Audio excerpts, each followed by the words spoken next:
abone ntakra na mane yakese na ntakra abone de fanyinam kwatere kwa madawro mountu me yefe ni din de sey ni din de Obama akola ye badwundwene ho kwankwa anu yase ye de nananom abakosem omo afutu sem a nananom sua ya eno nti etimi bo omo tena ase enyini kye ebi nende ye beto ato akire mu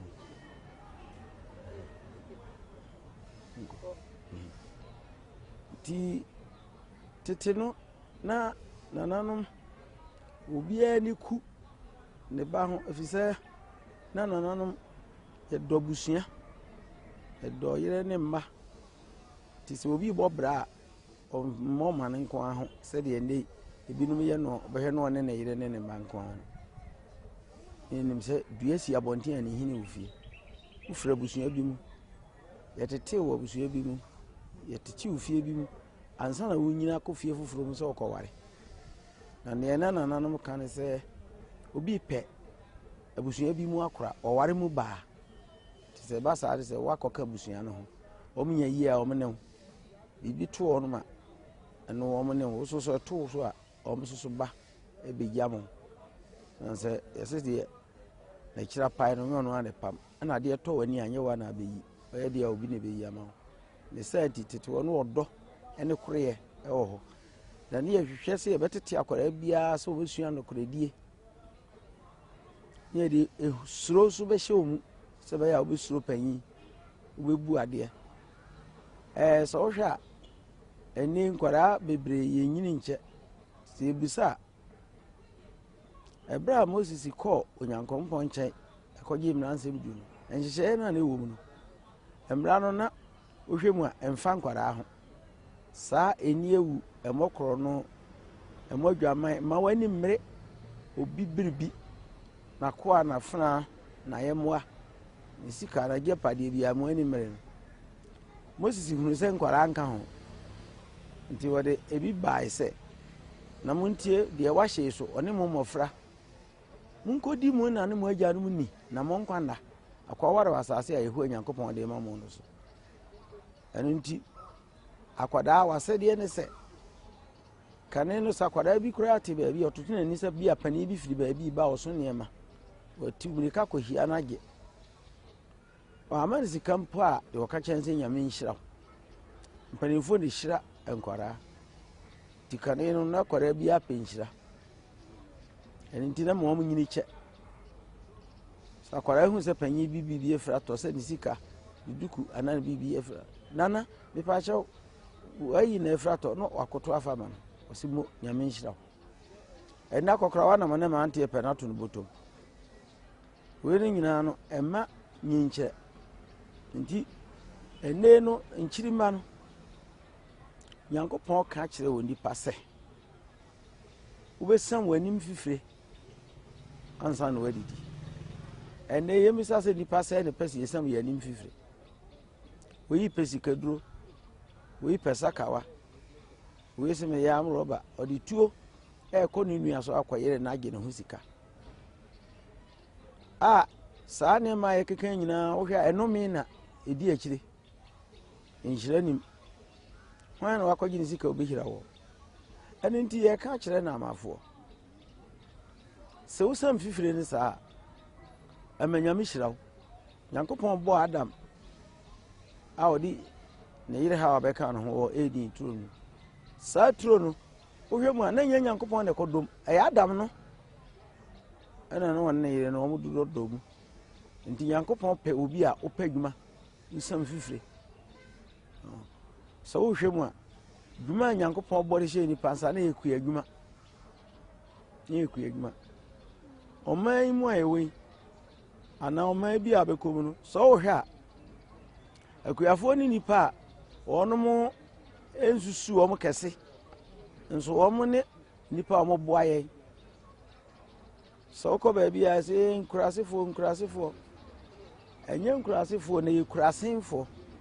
yeti hey doctor ni no ka chenso onwe pane no ndimwe krache nwe tai no obo no kon no ono ndimwe wo be na obi e krache dwuma ana ote storm mele menkan ampesie ene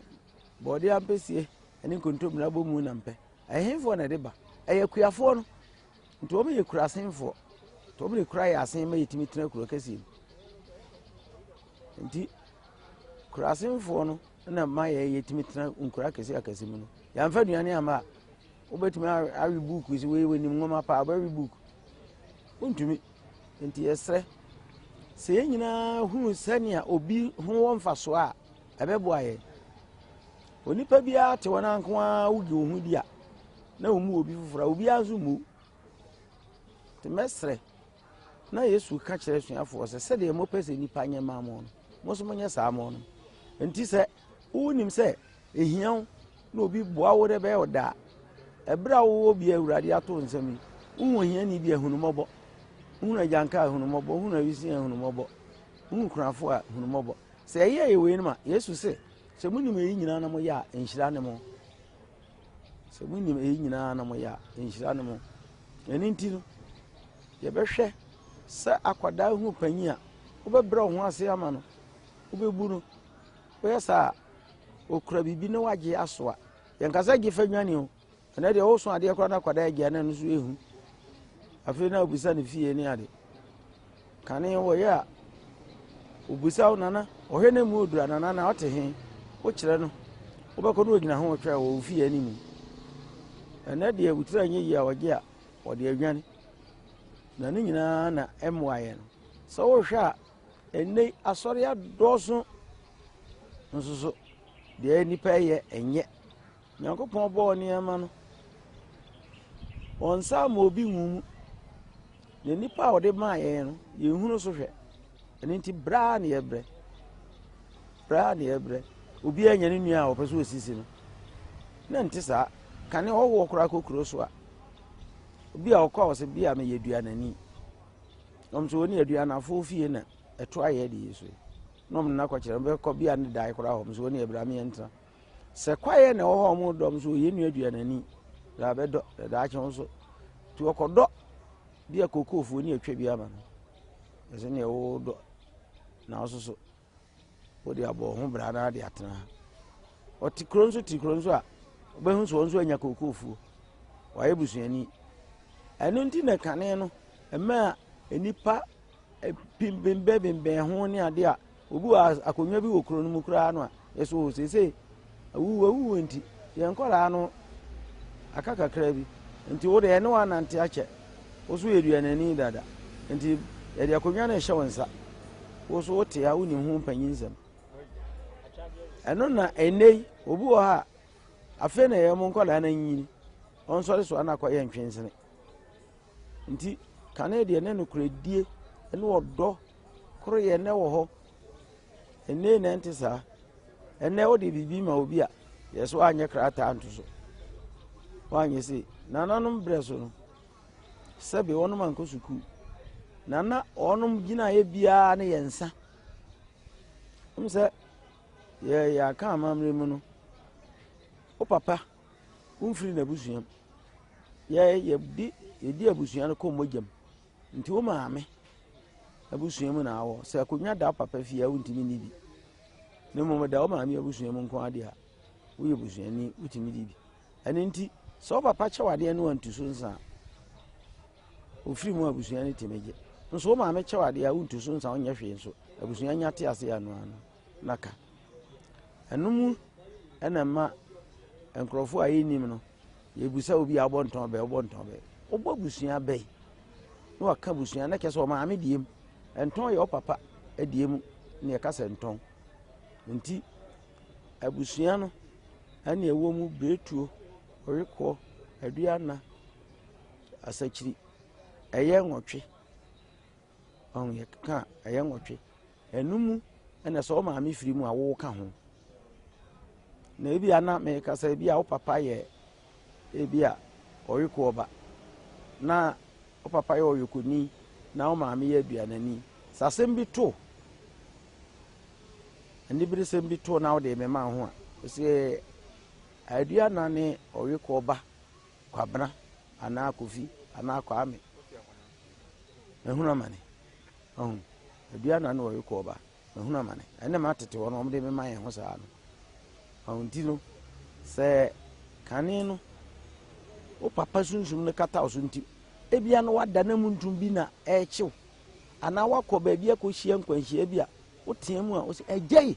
o fro papa sunsum na mana bejew wenum nyina no esese enne yetimi kyerɛkyerɛ na amafo efisɛ enne ubisa kwada bi kura sɛ ufra busua be mu a wonim ne nton onim bibia ene da ene ma yeso no nye ye kasa no o papa ena wo maame ane kura de mpanimfo yeso mini ni mesi ene nti we nyina ya de ese ye kyerɛkyerɛ nkyirima no anya sa ebeduru mire bi no so da de hibusua mu a onim bibia no no de akofra konwa no de abeso mo man no so bi ye ode hye ewo abusua bi mu a usar ampanimfo pese da achi bia no akonwa no obetena so ehia se kyerɛkyerɛ no ho niema ntini ane yɛka so ode hye anko a akwa adwane wo ye de hye a ahemfie ho mpa ho bire bia de e bia no wo ka ho na wo so wahunu ani so san sɛ ɛden a ɛbɛto panimfo sɛ anyina boa egya be hia to ɛsɛ egya hia to anyina boa ɛsɛ sabre no ofa bre ne hene nti wo fa we kɔ we nana we kɔ de ɛde ɛbedu so wo kɔ kɔntena konyan so a asam bɛ na wo ka okwa bɛ na afa so asom ɛsan sɛ wa ampene ho nti yɛsɛ akokɔ a obɛn wani no odi